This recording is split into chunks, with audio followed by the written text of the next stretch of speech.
नमस्कार दोस्तों, आप सबका स्वागत है हमारे चैनल सत्यम ब्लॉग्स में। तो आज हमारे पड़ोस में सत्यनारायण भगवान की कथा हो रही है और ये बृहस्पतिवार का दिन है। बहुत ही शुभ माना जाता है।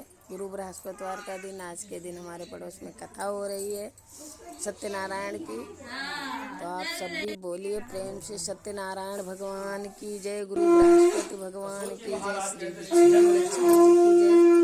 और कथा का श्रवण करते हुए पुण्य प्राप्त करिए और पापों को नष्ट करिए। और इसी तरह हमारे चैनल सत्यम ब्लॉग को लाइक और सब्सक्राइब करते रहिए।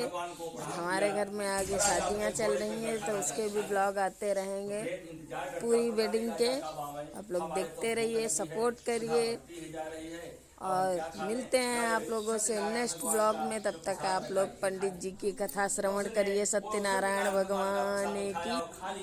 तुरंत आकाश से विमान आ गया, उसमें बैठ के स्वर्गलोक को चला गया, उसको मोक्ष हो गया। और राजा को प्रसाद त्यागने से बहुत बड़ा दुख प्राप्त हुआ। क्या दुख हुआ कि राजा के 100 पुत्र थे, सब नाश को प्राप्त हो गए। धन धाना जो संपत्ति थी सब नष्ट हो गई, नष्ट हो गया। पूरी राज्य में अकेला ही राजा तुंगध्वज बचा। तो जब अकेला राजा बचा तब उसने विचार किया, ये जो भी घटना मेरे साथ घटित हुई ये कोई साधारण शक्ति नहीं। हाँ, सत्यनारायण भगवान में जरूर इतनी शक्ति है कि पल ही में राजा को फकीर बना देते हैं, फकीर को राजा बना देते हैं, गरीब को अमीर बना देते हैं, अमीर को फकीर बना देते हैं। जो भी गुण है ये सत्यनारायण भगवान में है। ऐसा विचार करके उन बाल लोगों के पास गए, आए भैया लोगों मेरी मदद कीजिए। उन बाल लोगों ने राजा तुंगध्वज की उसी जंगल में मदद किया। वहीं पे बड़े प्रेम के साथ सत्यनारायण भगवान का व्रत और पूजन किया। उस व्रत पूजन के प्रभाव से राजा तुंगध्वज के जो 100 पुत्र नष्ट हो गए थे सब पुनः वापिस हुए, पूरी राज वापिस हुई। और जिस तरह राजा पहले था उसी प्रकार फिर हो गया। फिर काफी समय तक राज सुख भोग करके अंत में परम धाम वैकुंठ को प्राप्त हुआ। तो सूत जी महाराज कहते हैं कि हे मुनीश्वरों, जिन जिन लोगों ने सत्यनारायण भगवान की कथा को श्रवण किया है अब उनके दूसरे जन्म का हाल कहते हैं वो सुनो। जो सतानंद महाराज थे वो दूसरे जन्म में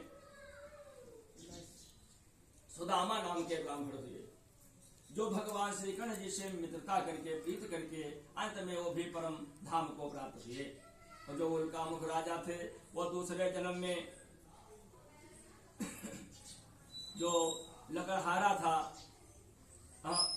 जो उल्कामुख राजा थे वो दूसरे जन्म में राजा दशरथ हुए, जो भगवान रंगनाथ जी का पूजन करके और वो भी परम धाम को प्राप्त हो गए। और जो लकड़ी ढोने वाला जो भिल्ल था वो दूसरे जन्म में गुहराज यानी निषाद नाम के राजा हुए, जो भगवान श्री रामचंद्र जी की सेवा करके वो भी परम धाम को प्राप्त हुए। और जो उल्कामुख राजा थे वो दूसरे जन्म में मौरध्वज नाम के राजा जो अपने पुत्र को आरे से गिर दिया था। एक महान राजा